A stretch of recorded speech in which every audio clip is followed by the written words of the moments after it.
Good evening. This is Defacto review program, weekly program about events happening in Mongolia last week. We select 3 important events in our political, social, economic life of our society and share our thoughts, analysis with you. Tonight on the program, Drug and Medical Consumables Control and Regulation Authority is being created. Will pharmacovigilance be improved? Second topic, state budget draft for 2021 is on the way. How does Mongolia solve the budget deficits? Topic 3, administrative and territorial units and their management law is under discussions. When will Mongolia have equal or smooth level of regional development? So these are the 3 topics. First, about this drug. Drug and medical consumables, that's what the state is going to control. It's a kind of a drug regulation agency. The government had submitted a law or amendments to the law on drug and medical consumables. And the parliament is discussing it now, as we speak of almost. Drug pricing, the quality will be controlled by this new authority. And that authority is going to be named, that long name. And it's exact translation of the name, Drug and Medical Consumables Monitoring and Regulating Agency. But in fact, it's kind of function of a Food and Drug Administration, kind of in the US, equivalent only without food. But there are some problems with that also. We will share with you their thoughts. And during the discussions, MP Inka Amagalan from Hupsugul province said that every 3rd drug imported is not registered in Mongolia, and no quality assurance there. Plus the price that Mongolians pay for those drugs, 5 to 6 times at times higher compared to other countries, said MP Enkamagalang. The same words were said also a month or so ago by the finance minister. What kind of challenges we have in this field? What is the state of pharmacology in the country? This market of drugs are not much intervened by the government. Mostly it's run, managed by private sector. In 2019, there are 40 producing companies, manufacturers, and 356 suppliers supply drugs to customers through 1541 pharmacy shops, and out of which 591 in rural areas, and in Ulaanbaatar city 950 of them working. Total 4,696 drugs are registered in Mongolia, 1/4 of which are produced by Mongolian manufacturers, though there are questions also about the quality of those produced drugs coming. And the remaining 3/4 are imported from 58 countries. The largest country export into Mongolia is 12.4% by India, 9% by South Korea, 6.4% Russia, and Germany 5.8%. Mongolia is, the state is paying, spending 823 billion tugriks in 2019, and out of, this is some 7.2% of our budget expenses, and out of which 14% are spent for the procurement of drugs. However, the quality of drugs, as the parliamentarian said, a question. The quality of it is not actually pharmacovigilance that is studied properly here in Mongolia. We talk about the drugs sold in pharmacies. Usually it is controlled by General Agency for Specialized Inspections, not Ministry of Health. Now this new authority is going to be under the Ministry of Health. So they used to, this GASI would check, inspect some 400 pharmacies a year. And there was a study made by independent analysis in 2014 that they have taken samples of 9 most used drugs in the country. Then the result was 17.8% in rural areas, and in Ulaanbaatar 13.2% are not standard.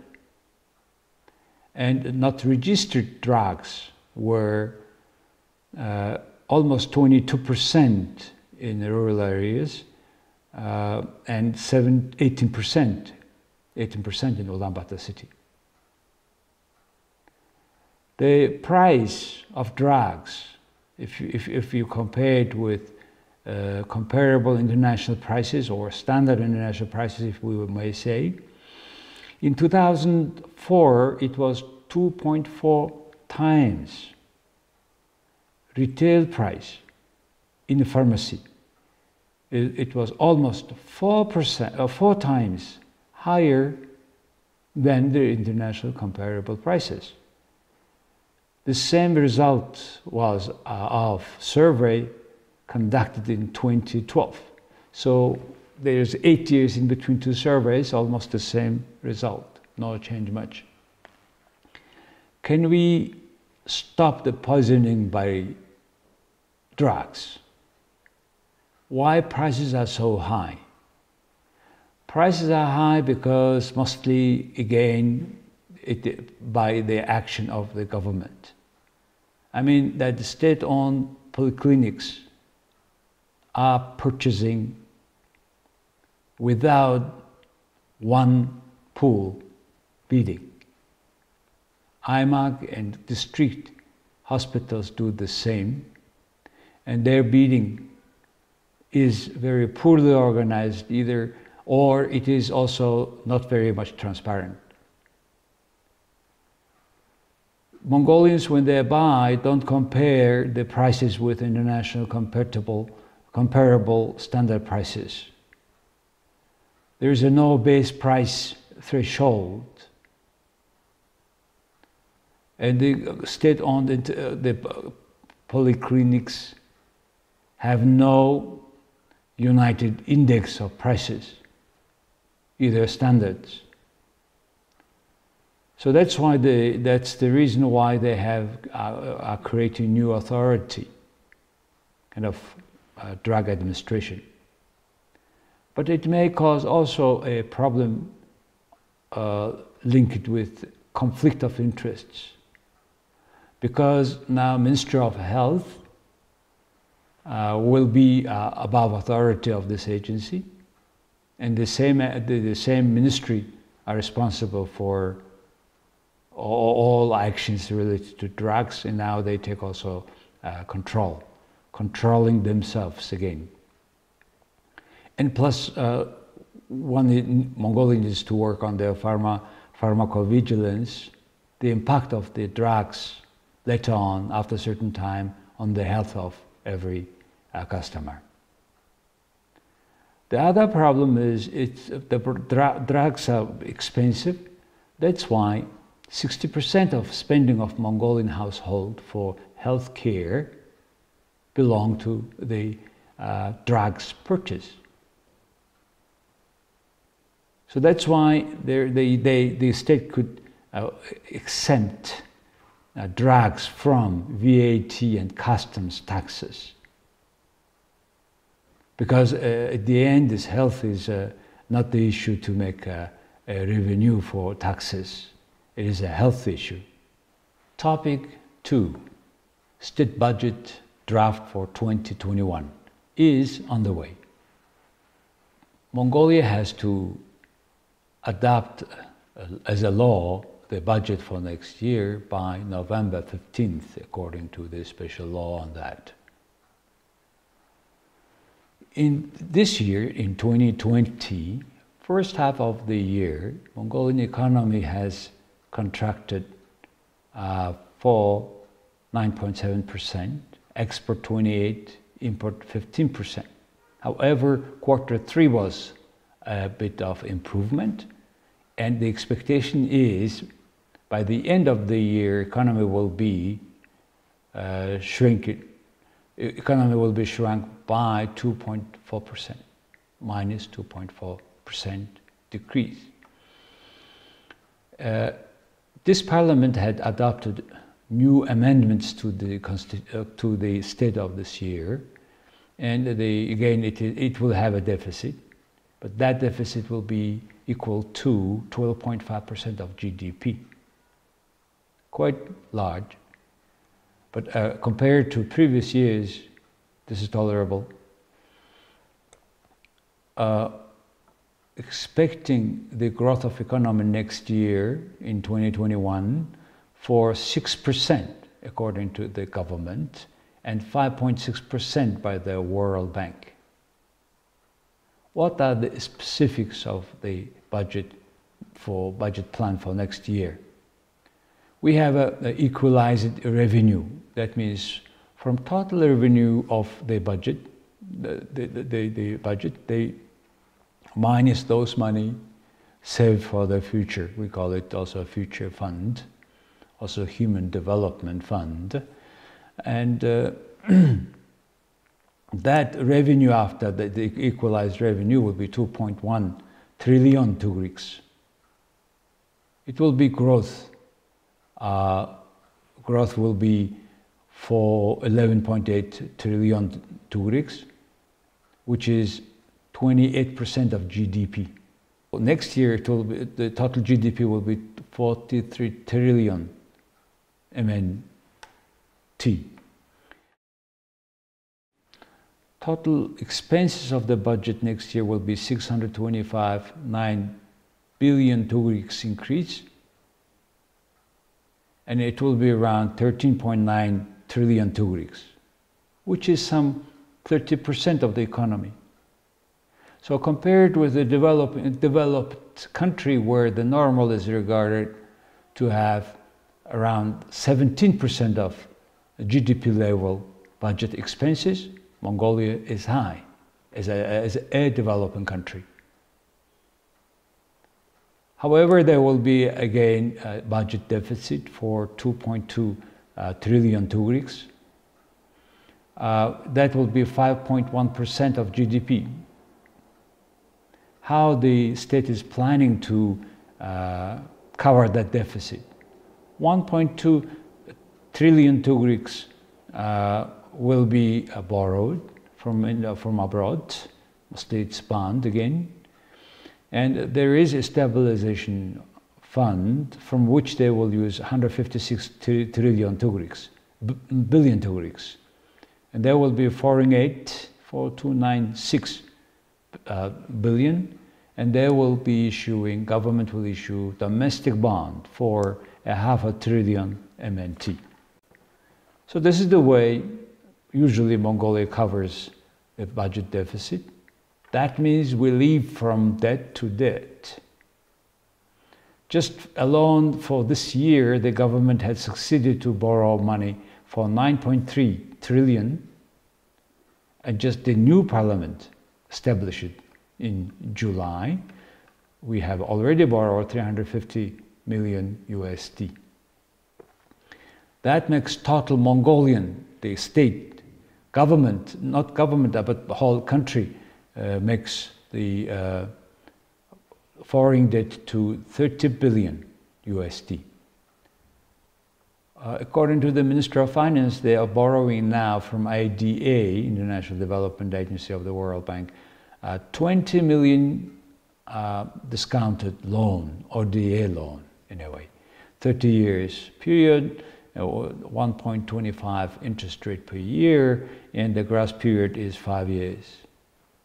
And again, according to the Minister of Finance, Mongolia is borrowing now, and he's expecting to receive it within this year, $100 million from AIIB, Asian Infrastructure Investment Bank, where Mongolia is also a member, and this $100 million will be for 16 years, and the interest rate will be 0.25, grace period 3 years.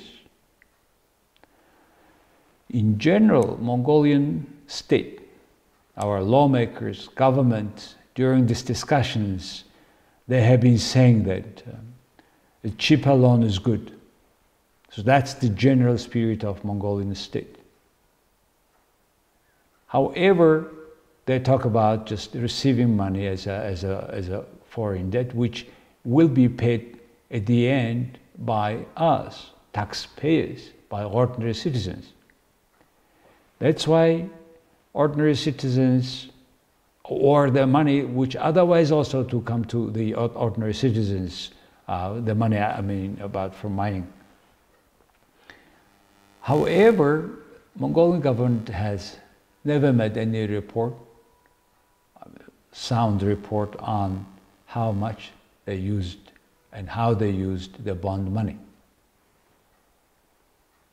And the citizens require or demand the state is giving a plan, given a report on each Chinggis Khan, Chinggis bond, Matsale bond, very beautiful name, dates.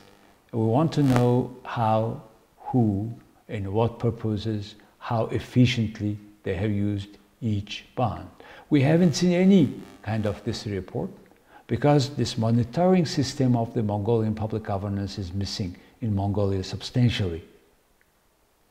And those who misused the bond, even though some of them were criminally charged, because the time to pursue that a particular criminal file is past, the law, passed according to the law, those who misuse the money is now going freely. If it is happening in this way, then why we should borrow more and more money so that we pay altogether afterwards? Let's take an example of public investment for a plan for the next year. Our Minister of Finance is a very optimistic guy. He is planning every year to export 42 million coking coal to China. It never happened. It's fourth year they are planning in this way. The maximum was 36 million tons in 2019. And see, this year even it is going to be around 30. Mongol Bank is keep purchasing gold. So based on the copper export is going well. So based on those, will be going well according to the Minister of Finance if nothing particular happens. So that's why they are very optimistically doing the budget expenses.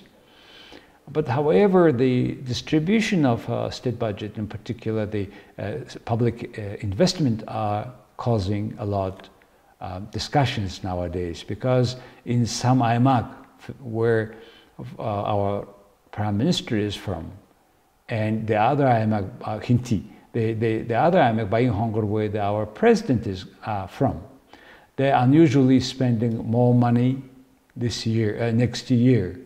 Hinti IMAG, for example, if you take a per capita investment, 1.6 million per capita investment goes to Hinti IMAG, where the PM is from, and the Bayin Hongor IMAG is Bayin Hongor IMAG is 1.4 million per capita investment goes next year to this IMAG.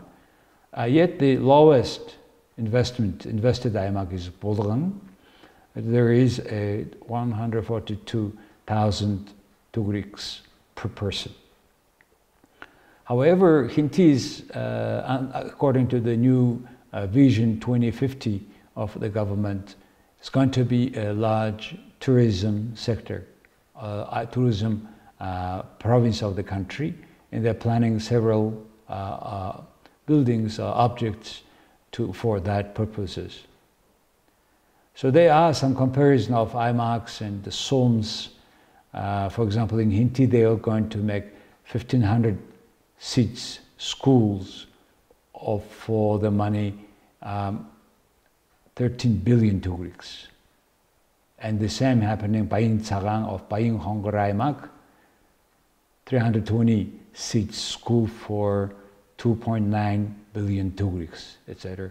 So the question always is coming after this kind of distribution, what is the principles of distribution of public budget, public investment into IMAX? How much it is connected with the amount, size of population, or human development index, or competitiveness of IMAX. So more and more discussions needed outside of the parliament about this public investment, which yes, we need all around the country, and need new roads, schools, but however it should be rational, and in particular compared with the needs and urgencies of the time. Our third topic tonight is about administrative and territorial units and their management law, which is under the discussions now. So there is very urging needs to make very clear this territorial unit and administrative unit to be very clear to manage, or their borders should be also very clear. But there are so many other management issues coming. That's why in April this year, by the previous parliament, because the parliament is changed in July, the end of July, by general elections, and 9 parliament members have drafted new law of administrative unit, and then submitted to the Great Hural at the end of the April, and the Great Hural discussed it and asked the state standing committee have to prepare for general sessions, which is going to happen now with the new parliament. And there is a new working group of this new parliament headed by MP Sukhbatar and others. Several members, parliament members are inside, and they are drafted the law which is being discussed now. So what are changes in these laws, which is very important for everybody in this country? They increases the economic power or authority of the smaller units, Bak and Horo, in the cities. Second interesting change is, it's first time and people were demanding it for a long time, there will be no political parties candidates at the level of SOM and districts. So that means non-political election is going to happen. And if this elections for people's citizens representative Hural, and if this Hural is not working properly, there is a mechanism first time to dismiss that Hural. And now also the local authorities will have more financial power, more tax power. That's another important amendments they're going to make. If the representative Hural is not doing their jobs without any respectful reasons, it can be, if this Hural is too much politicized or too much making groups or destroying the trust of the citizens, then head of this Hural at the Aimag and city can be dismissed by the governor of the Aimag. with confirmation of the government, cabinet. Interesting proposal. Mongolia is unitary state. So that's why all decisions of the governments to be implemented equally and with the same force all around the country. If at this administrative level, these people, the governor comes from non-political, from just citizens, it may have some conflict with the prime minister, for example. So that's why, as state unit, they will be responsible for implementing the central government decisions. Otherwise, they can be also dismissed. So this is just some few amendments. It's a huge law. Just a few important amendments we thought important. And let me brief you a little bit about this economic power. Nowadays, also the parliament is discussing first time new law of taxation in Mongolia. I've been talking many years. It's a taxation of pasture land. And now, according to this law, people will receive, at some and district level, receive a power of taxation, or putting new tax on using pasture land, because it's overgrazed now. We had 40 million more for last 30 years ahead of livestock in Mongolia. And there is, for example, a proposal that there will be up to 2,000 tugriks per head of livestock, and that level, that particular level, will be set by the bag and some people. So that question is then coming: what happens if people are following? We call it otter, following better pasture land. They may spend half a year somewhere on the different territory. So it will be new relations, new kind of trading, which is, we don't know how to regulate it yet, even it is not in this draft of this new law about taxations. So again, finally, Ulaanbaatar city governor and capital city head are the one person in Mongolia. We cannot have a two-person. And sometimes the state unit, administrative unit, which is supposed to bring state service to citizens, are not always the same as the territorial unit. So this conflicts, hopefully, in many countries it's happening. For example, in some communes in France, some is 10 times more than the other one. But still it may have even city inside. So that there are so many similar issues in Mongolia, but it causes a lot of problems. For example, the case of these three amaks. 3 cities, they're becoming amaks, now they are becoming back to the cities. So the question is coming, who is doing this study? What is the policy frame? That's the question that people ask the parliamentarians. So these are 3 topics we want to share with you. Thank you very much for being with us. See you next week.